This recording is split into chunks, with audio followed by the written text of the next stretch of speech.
Hello wives, அனைவருக்கும் வணக்கம். மகராசி குழந்தைகளின் வாழ்க்கை எப்படி இருக்கும்? நீங்கள் எப்படிப்பட்டவங்க தெரியுமா?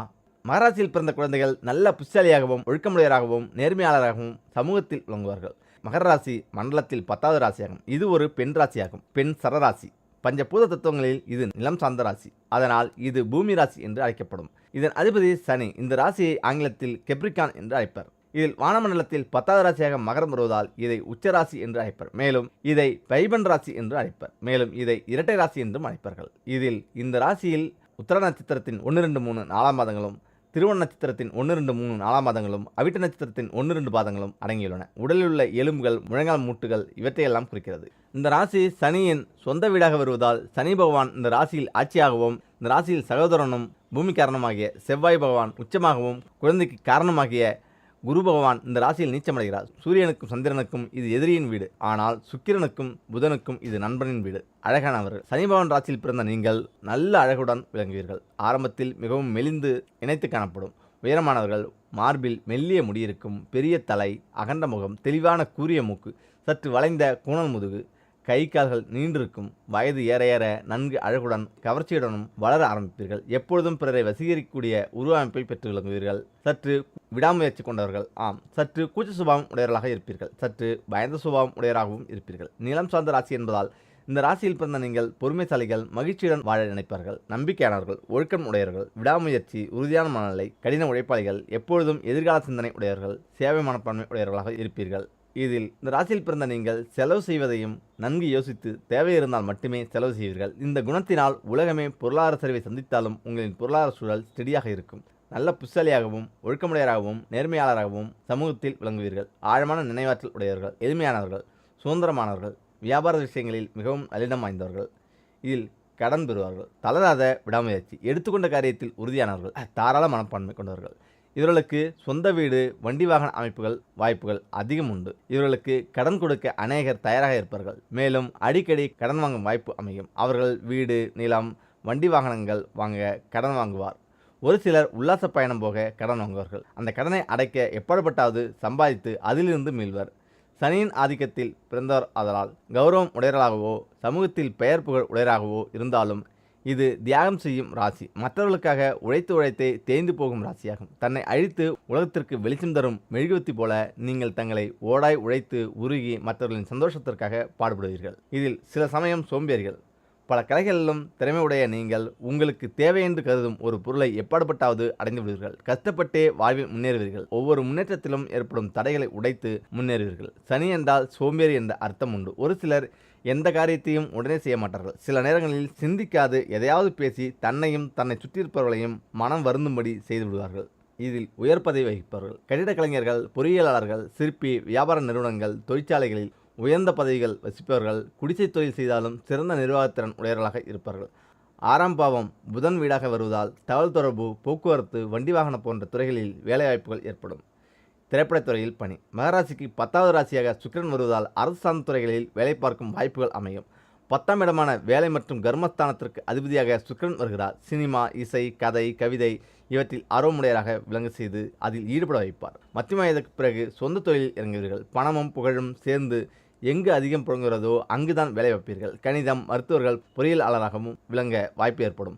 ஒரு சிலர் ஜாதக அமைப்பை பொறுத்து இவ்வுலக வாழ்க்கையில் இருந்து விடுபட்டு யோகா, தியாகம் போன்ற கலைகளில் ஈடுபட்டு சிறந்த ஞானி அல்லது யோகியாகி விடுவார்கள். இதில் பாசமான குடும்பம். குழந்தைகளாக இருந்தாலும் எதிர்காலத்தில் திருமண வாழ்க்கை எப்படி அமையுமோ என்று பெற்றோர்கள் கவலைப்படுவார்கள். அந்த கவலை வேண்டாம். இவர்களது ராசிக்கு 7வது ராசி கடகராசி. சந்திரன் வீடாக வருவதால் மனவாழ்வு நல்ல மகிழ்ச்சிகரமாகவே இருக்கும். வரும் கணவன் அல்லது மனைவி அழகாகவும் இளமையாகவும் வர வாய்ப்புகள் அதிகம். இவர்களுக்கு பிறக்கும் குழந்தைகளால் நல்ல யோகமும் நன்மைகளும் உண்டு. குழந்தைகள் உண்மையாகவும் பாசத்துடனும் விளங்குவார்கள். தோல் நோய்கள் ஏற்படும். எச்சரிக்கை. 10வது ராசியாக சனி வீடாக வருவதால் சனி உங்களுக்கு கால்களில் பாதிப்பு அதிகம் கொண்டு வரும். தொடை, முட்டி, கணுக்கால் பாதங்கள் இவற்றில் அடிக்கடி பிரச்சனைகள் ஏற்படும். மேலும் சளித்தொல்லைகள் ஏற்படும்.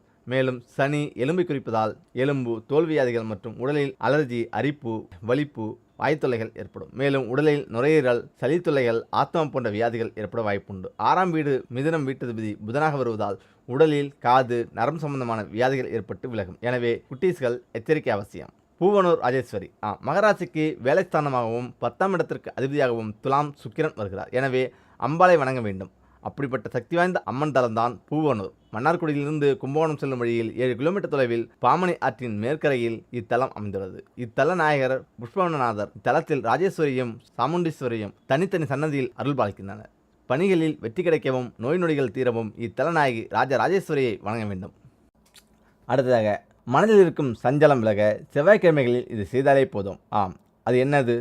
நாம் வாழும் வீடு என்பது லட்சுமி கடாட்சத்துடன் இருக்க வேண்டும். நமது வீட்டில் எப்பொழுதும் நேர்மறை அதிர்வுகள் இருக்க வேண்டும். இவ்வாறு நமது வீடு சுபிட்சத்துடன் மகாலட்சுமி அம்சத்துடன் இருந்தது என்றால் வீட்டுக்குள் வரும் தீயவர்களின் எண்ணமும் அவர்கள் செய்ய நினைக்கும் தீமையும் பலிக்காமல் போகும். ஒரு சிலரின் மனபயத்தின் காரணமாக இரவில் அவர்களுக்கு உற்சாகம் வராது, உறக்கம் வராது. யாரோ தன்னை பின்தொடர்வது போன்ற உணர்வு ஏற்படும். எப்பொழுதுமே பதற்றத்துடன் இருப்பார்கள். தங்கள் வீட்டில் நடக்கும் இனிய சம்பவங்களில் கூட அவர்களின் மனது முழுமையாக ஈடுபடாது. இப்படி எதிலும் கலந்து கொள்ளாமல் ஒதுங்கே இருப்பார்கள். இவ்வாறான பிரச்சனையில் இருந்து விடுபட நமது இல்லங்களில் வாரந்தோறும் இதை செய்தாலே போதும். இதில் பரிகாரம் 1. செவ்வாய் மற்றும் வெள்ளிக்கிழமைகளில் தவறாமல் விளக்கேற்றி பூஜை செய்ய வேண்டும். அதிலும் சாம்பிராணி புகை போட்டு வீடு முழுவதும் காண்பிக்க வேண்டும். இவ்வாறு செய்வதன் மூலம் நமது வீட்டிற்கும் எதிர்மறை அதிர்வுகள் அடியோடு அழிந்துவிடும். அனைவரும் தங்கள் இல்லங்களில் காமாட்சி அம்மன் விளக்கை ஏற்றி வழிபடுவது வழக்கம்தான். ஆனால் வீட்டில் சுபிச்சம் நிலவும். அதிர்ஷ்டம் வருவதற்கு பஞ்சகவிய தீபத்தை ஏற்ற வேண்டும்.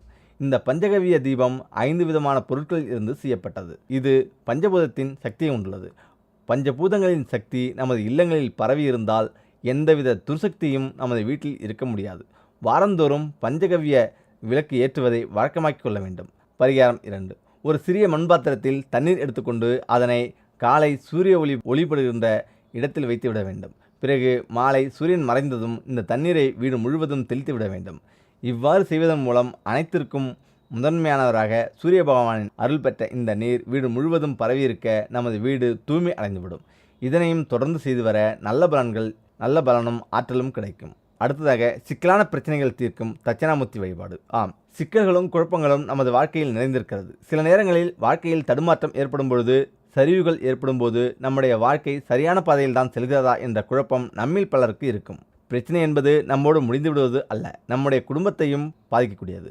வாழ்க்கையில் தீராத சிக்கல்கள் இருந்தாலும், முடிவெடுப்பதில் குழப்பம் இருந்தாலும், குழப்பத்தில் இருந்து தெளிவு பெற குரு பகவானை வேண்டி பரிகாரம் செய்யலாம். தீராத குழப்பத்திற்கு தீர்வு தரும் குரு பகவானின் வழிபாடு இதுதான்.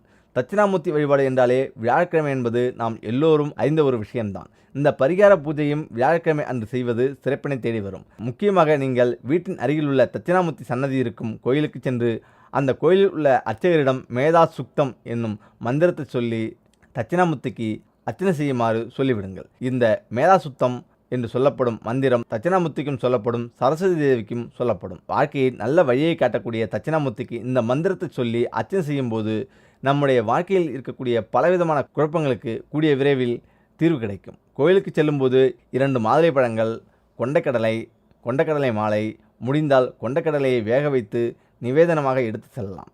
2 மாதுளை பழங்களை குரு பகவானின் பாதங்களில் வைத்து பூஜை செய்து வீட்டிற்கு கொண்டு வந்து பிரசாதமாக நாம் சாப்பிடலாம். இந்த பொருளை எல்லாம் தட்சிணாமூர்த்திக்கு படைத்து உங்களது பெயரை சொல்லி அர்ச்சனை செய்து கொண்டு 2 நல்லெண்ணெய் தீபங்கள் ஏற்றி வைத்துவிட்டு தட்சிணாமூர்த்திக்கு முன்பாக அமர்ந்து 10 நிமிடங்கள் கண்களை மூடி தியானம் செய்யுங்கள்.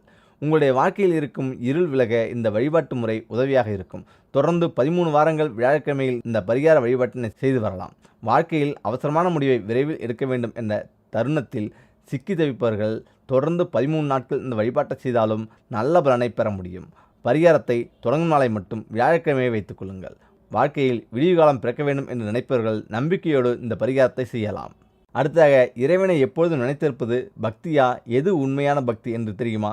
இந்த கதையை கேட்டால் இனிமே ஒரு நாளைக்கு ஒரு முறையாவது இந்த பெயரை சொல்லுவீங்க. ஆம், உண்மையான பக்தி எது என்று பல சமயங்களில் பலருக்கு கேள்வி எழுந்திருக்கும். எப்பொழுதும் இறைவனுக்கு பூஜை செய்து கொண்டிருப்பவர்கள் மத்தியில்தான் இறைவனே இல்லை என்று கூறுபவர்களும் உண்டு. இறைவனுடைய பெயரை உச்சரித்து கொண்டே இருந்தால்தான் சிறந்த பக்தி என்று பலரும் சொல்வது நியாயமா? எது சிறந்த பக்தி என்பதை நிரூபிக்கும் இந்த கதையை நீங்கள் ஒரு முறை படித்தால் இனி இந்த தவறை செய்ய மாட்டீர்கள்.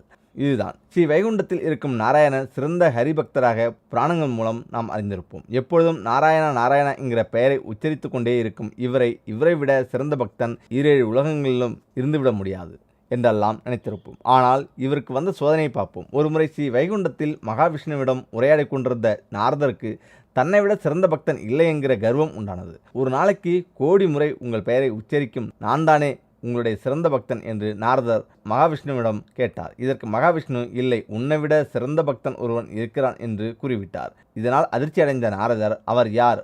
அவரை நான் கண்டே ஆக வேண்டும், கண்டே தீர வேண்டும் என்று கோபம் கொண்டார். இதற்கு மகாவிஷ்ணு மிகவும் சாந்தமாக ஒரு ஊரின் பெயரை கூறி, ரங்கன் என்னும் அவன்தான் என்னுடைய சிறந்த பக்தனாக இருக்கிறான் என்று கூறினார். உடனே அவ்வூருக்கு புறப்பட தயாராகிவிட்ட நாரதர், எப்படியாவது அந்த ஊரில் இருக்கும் ரங்கனை கண்டுவிட வேண்டும் என்றும் அவன் எந்த அளவிற்கு சிறந்த பக்தன் என்பதை நானும் பார்த்து விடுகிறேன் என்றும் கூறிவிட்டு கிளம்பினார். அவரை அடைந்த நாரதர் ஒரு நாள் முழுவதும் ரங்கன் என்ன செய்து கொண்டிருக்கிறான், எந்த அளவிற்கு பக்தியுடன் இருக்கிறான் என்பதை கவனித்து வந்தார். ரங்கன் காலையில் இருந்ததும் குளித்து முடித்து சுத்தமாகி எல்லா வேலையும் செய்துவிட்டு ஒருமுறை ஹரி நாராயணா என்று இறைவனின் நாமத்தை உச்சரித்துவிட்டு கலப்பையை தூக்கி விவசாயம் செய்ய கிளம்பிவிட்டான். வயலுக்கு சென்றதும் அங்குள்ள பணியாட்களை ஒவ்வொரு வேலைக்கும் பிரித்து கொடுத்துவிட்டு தானும் பணியில் ஈடுபட துவங்கிவிட்டான்.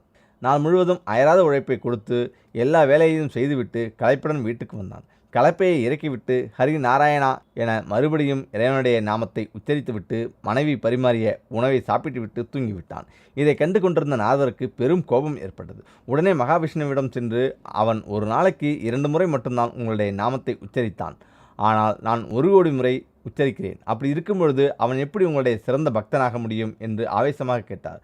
நாள் முழுவதும் அவன் பல வேலைகளை செய்து கலப்பில் இருந்தாலும் 2 முறை என்னுடைய பெயரை உச்சரித்தான். ஆனால் ஒரு வேளையும் செய்யாமல் இன்றைய நாள் முழுவதும் வேடிக்கை பார்த்து கொண்டிருந்த நீயோ ஒரு முறை கூட என் பெயரை உச்சரிக்கவில்லை என்று கூறினார். இதை கேட்ட நாரதர் தன் கர்வம் கலைத்து சாந்தம் ஆகிவிட்டார். எனவே எவ்வளவு நேரம் இறைவனுடைய நாமத்தை உச்சரித்து இறைவனை நினைக்கிறோம் என்பது முக்கியமல்ல. எவ்வளவு வேலை இருந்தாலும் ஒரு நாளைக்கு ஒரு முறையாவது இறைவனை நினைத்தால் கண்டிப்பாக இறைவனுடைய பக்திக்கு நாம் தகுதியானவராக இருக்கிறோம் என்பதுதான் அர்த்தம். மனமும் சாந்தமாகும்.